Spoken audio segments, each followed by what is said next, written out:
শুভ সকাল বন্ধুরা, কেমন আছেন? আশা করি সবাই ভালো আছেন, সুস্থ আছেন। সোমা ভিলেজ লাইফস্টাইলের আমি সোমা আবারও একটা ব্লগে আপনাদের সবাইকে স্বাগত। এখন বাজে 5:30 আর এখন থেকেই আমি ব্লগটা শুরু করছি আপনাদের সাথে নিয়ে।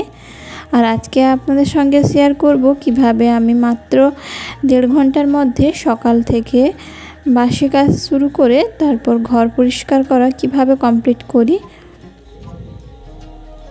এখন 5:30 বাজে আর সকালবেলা ছেলে টিউশন ছিল, ওকে তুলে দিয়ে ব্রাশটা করিয়ে তারপর ওকে খেতেও দিয়ে এসেছি। খেতে দিয়ে আমি ঝাড় দিতে এসেছি। ও খেয়ে চলেও গেছে পড়তে, তারপর আমি বাকি ঝাড় দেওয়ার কাজটা বাকি ছিল ওটাই দিয়ে দিলাম।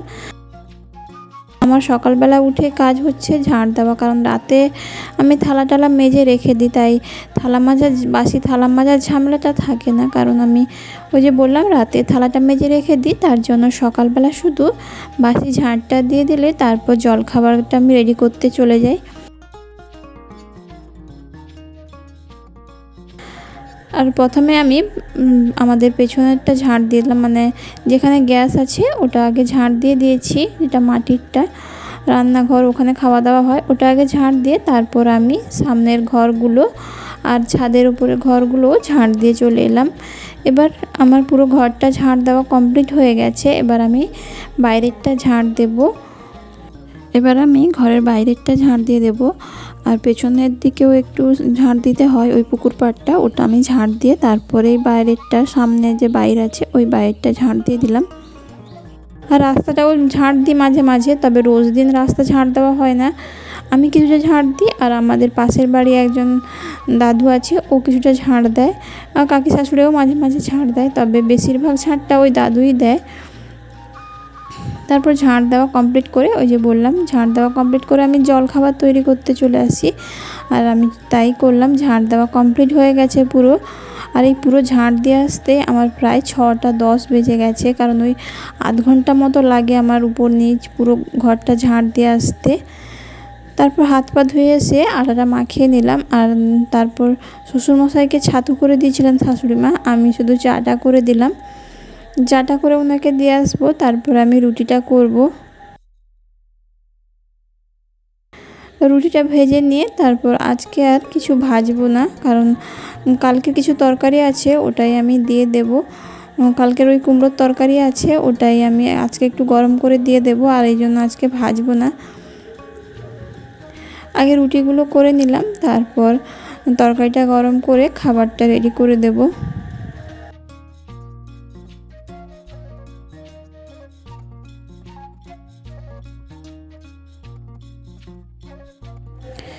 রুটিটা আমার করা হয়ে গেছে, এবার ঘরটা গুছিয়ে নেব, চলে এসেছি। আর এখন বাজে ওই 7টা মতোই বাজে। তারপর ঘরটা গুছিয়ে নিই, ঘরটা গুছিয়ে নিয়ে তারপর আমি যাব বাকি কাজগুলো আছে করতে।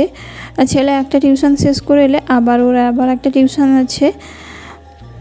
আগে বিছানাটা তুলে দিলাম, আর ঘর দেখলাম তেমন গোছাতে হবে না, কারণ কালকে যেহেতু গুছিয়ে ঘরটা রেখেছি ওই জন্য বেশি এলোমেলো কিছু হয়নি, যেখানকার জিনিস ওখানেই আছে। শুধু বিছানার চাদরটাকে ভালো করে একটু ঝেড়ে পাতিয়ে দেব, আর বালিশগুলোকে ভালো করে একটু ঝেড়ে পরিষ্কার করে গুছিয়ে রেখে দেব, দিলেই আমার বিছানা গোছানো কমপ্লিট হয়ে যাবে।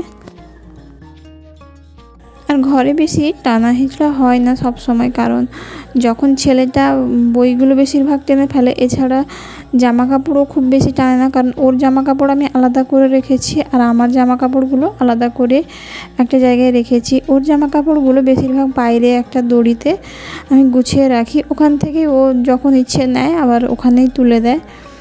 ওটাকে মাঝে মাঝে গুছিয়ে দিতে হয়, তাহলে কি হয় ঘরের মধ্যে আর ও জিনিস টেনে ফেলে না, আর ওর জিনিসও খুঁজে পেতে খুব সহজ হয়। কারণ আমার জিনিস ওর জিনিস যদি একসঙ্গে রাখি না, তখন ও খুঁজে পাবে না, তাহলে ও বিরক্ত হবে আর জিনিসগুলো টেনেও ফেলবে। আর আমি যেহেতু বাড়িতে সবসময় থাকি না, তাই ও সবসময় তো আর গুছিয়ে রাখা সম্ভব নয়, তাই এইভাবে ওর জিনিস আলাদা করে রেখেছি আর আমার জিনিসগুলো আলাদাভাবেই গুছিয়ে রেখেছি। বিছানাটা গোছানো কমপ্লিট হয়ে গেছে, ঘরটা আমার গোছানো হয়ে গেছে। এই দেখুন ঘরটা এভাবেই গোছানো আছে। তারপর জানালার পর্দাটা খুলেছিলাম না, ওটা সরিয়ে দিলাম একটু। আর আমাদের ঘরে না খুব বেশি আলো ঢোকে না, তার জন্য সবসময় লাইট জ্বালিয়ে কাজ করতে হয়।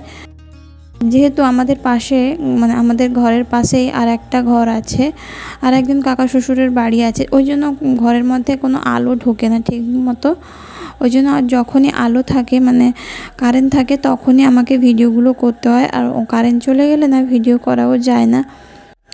তারপর আমি ঘরটা গুছিয়ে নিয়ে চলে এসেছি। আজকে বৃহস্পতিবার, এখন ওই 7টা 10 মতো হবে। আমার 10 মিনিটের মধ্যে ঘরটা গোছানো কমপ্লিট হয়ে গেছে। ওই যে বললাম ঘরে গোছানো তেমন কিছু নেই, তার জন্যে ঘরটা বেশিক্ষণ টাইম লাগেনি গোছাতে। এবার আমি চলে এসেছি বাসনগুলো মেজে নেব বলে, যেহেতু আজকে বৃহস্পতিবার সেই জন্যে বাসনগুলো মেজে নিলাম।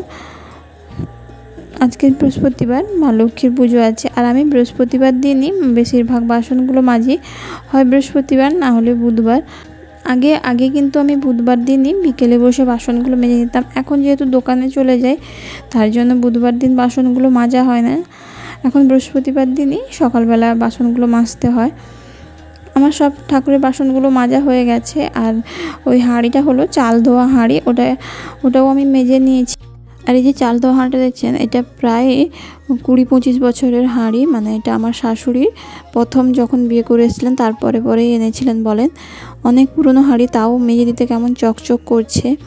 এমন অনেক জিনিসই আছে যা শাশুড়ি মা ব্যবহার করেছেন, তার শাশুড়ি হয়তো ব্যবহার করেছে। এমন জিনিসে আমিও এখন কিন্তু রান্না করি। আমাদের বাড়িতে একটা কড়াই আছে যেটা প্রায় তার বয়স হবে 40 বছর খানি।